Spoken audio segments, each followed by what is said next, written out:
Pakistan Peoples party Karachi کے ضمنی انتخابات میں فتح حاصل کر گئی ہے۔ مسلم لیگ نون ہارنے کے باوجود جیت گئی ہے، لیکن حکمران جماعت پی ٹی آئی، اس کے اتحادی ایم کیو پاکستان، اس کا کیا بنا کراچی کے ضمنی انتخابات میں، یا اوورآل جو ان کی کارکردگی کے حوالے سے جو صورتحال ہیں، تو یہ دونوں جماعتیں دفن کیوں ہوتی جا رہی ہیں؟ پی ایس پی مصطفیٰ کمال صاحب رونق دکھانے کے باوجود ضمنی انتخابات میں کوئی پیش رفت نہ کر سکے، یہ صورتحال کیوں بنی؟ اس کے مستقبل کے سیاسی سینریو پہ کیا اثرات پڑیں گے، اس کا جائزہ لیں گے۔ جن دوستوں نے میرا چینل سبسکرائب نہیں کیا یا نئے دوست دیکھ رہے ہیں تو سبسکرائب کریں، واچ کریں، شیئر کریں۔ تو اس ساری صورتحال کے ساتھ میں آپ کے سامنے ہوں، قربان بلوچ آفیشل میں ہم جائزہ لیں گے NA 249 کراچی کے ضمنی انتخابات کے حوالے سے، کیونکہ بہت سارے دنوں کے بعد یہ ضمنی انتخابات، اس حلقے میں ضمنی انتخابات ایک مارکا تھا بہت ساری جماعتوں کے لیے۔ اس میں پاکستان پیپلز پارٹی حکمران جماعت وہاں ہے پچھلی 12 سالوں سے، اس کے علاوہ وہاں ایم کیو کی حکمرانی رہی، مصطفیٰ کمال کی حکمرانی رہی، اب ریسنٹ پاسٹ میں پی ٹی آئی کے پاس یہ نشست تھی اور فیصل واڈا صاحب وہاں MNA منتخب ہوئے تھے، اور پھر اس کی اس سیٹ کو چیلنج کیا گیا اور اس کو استعفیٰ دینی پڑی اور وہ سینیٹر ہو گئے۔ جب یہ سیٹ خالی ہوئی تھی تو سارے امیدوار، ساری جماعتیں میدان میں آ گئیں، پاکستان پیپلز پارٹی، مسلم لیگ نون، تحریک لبیک پاکستان، مصطفیٰ کمال کی PSP، MQM پاکستان اور پی ٹی آئی۔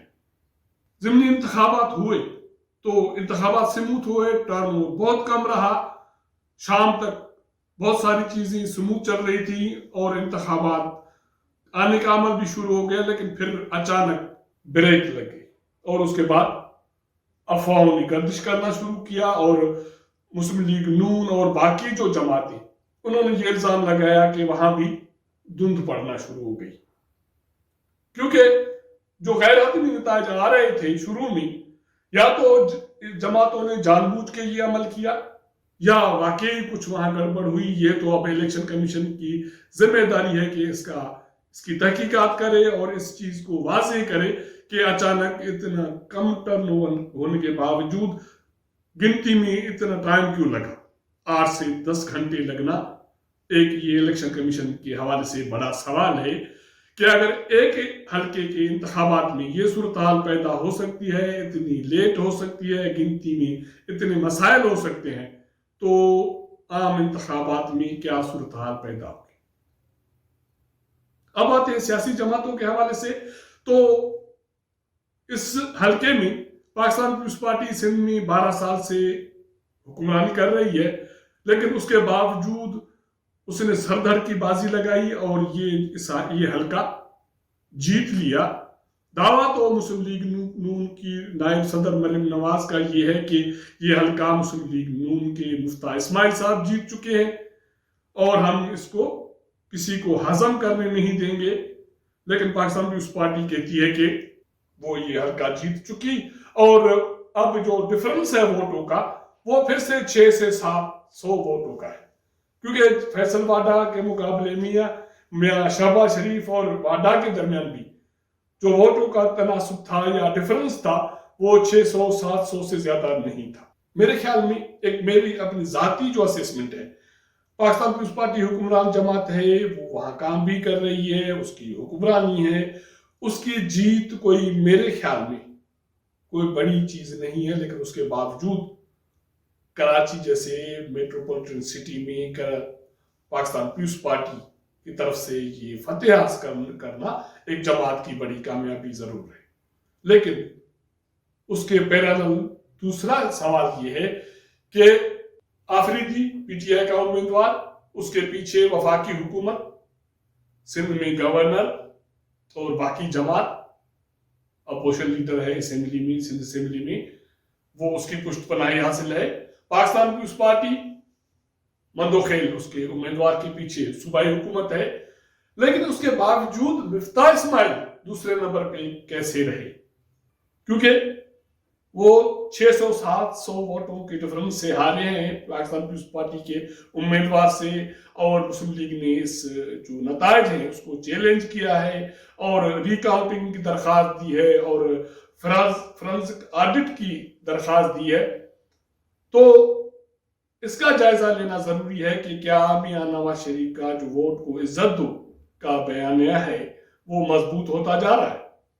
کیونکہ بہت سارے سالوں سے سندھ میں مسلم لیگ کی کوئی حکمرانی نہیں رہی اور وہ سیاسی طور پہ سندھ میں اتنی متحرک بھی نہیں رہی، سوائے اس کے کہ جب سے یہ پی ٹی ایم بنی تھی تو ایک دو جلسے ہوئے جس میں مریم نواز نے شرکت کی، یا وہ سکھر گئی، لاڑکانہ گئی، کراچی گئی. اس کے علاوہ مسلم لیگ کی کوئی اور تحرک نہیں ہے. لیکن اس کے باوجود مفتاح اسماعیل دوسرے نمبر پہ آئے، تو اس کا مطلب یہ ہے کہ میاں نواز شریف یا مسلم لیگ کا نون کا جو بیانیہ ہے ووٹ کو عزت دو، اس میں اتنی طاقت ہے کہ وہ حکمران جماعت سے مقابلے میں آ گئی ہے. لیکن ساری صورتحال میں پی ٹی آئی کا کیا بنا؟ وفاق میں اس کی حکمرانی ہے، اس کے ایم این ایز ہیں، سندھ اسمبلی میں اس کی اپوزیشن لیڈر ہے، اپوزیشن بڑی جماعت ہے. اس کے باوجود یہ جماعت اس انتخابات میں 6 نمبر پہ کیسے گئی؟ کیا سندھ کے حوالے سے پی ٹی آئی وہاں دفن ہو رہی ہے؟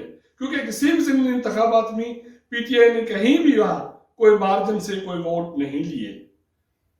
کہا یہ جا رہا ہے کہ وزیر اعظم عمران خان، اس کے جو بھی ہواری یا دوست، ان کے ایم این ایز، ان کے وزراء ہیں، سندھ کے حوالے سے ان کا جو نیریٹو ہے اس نے اس جماعت کو صوبے میں دفن کر دیا، اور باقی بچا کچا کچھ اگر ہے تو وہ بھی عام انتخابات میں معاملہ صاف ہو جائے گا. بات رہی پی ایس پی کی، مصطفیٰ کمال صاحب کراچی کے میئر رہے اور ضمنی انتخابات کے کیمپین میں انہوں نے لوگوں کے سامنے بہت ساری رونق دکھائی کہ میں ووٹ لے کے رہوں گا، میں ووٹ چھینے نہیں دوں گا. لیکن مصطفیٰ کمال صاحب رہے 4تھے نمبر پہ، اور کیوں پاکستان پی ٹی آئی کے ساتھ وہ بھی سندھ میں دفن ہوتی جا رہی ہے. اس ساری صورتحال کا اگر ہم جائزہ لیں گے تو اس سے ان جماعتوں کی جو بھی ریئل ووٹ ہے، مینڈیٹ ہے، اس کی کلی کھل جاتی ہے کہ کراچی میں ایم کیو بھی زبردستی ووٹ لیتی آئی ہے.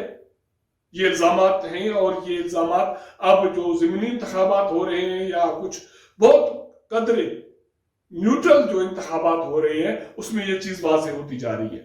اور اس ضمنی انتخابات میں 29 اپریل کو جو ہوئے اس نے تو پی ٹی آئی کے اس دعویٰ کی کلی کھول دی کہ وہ سندھ میں دوسری یا تیسری بڑی جماعت ہے.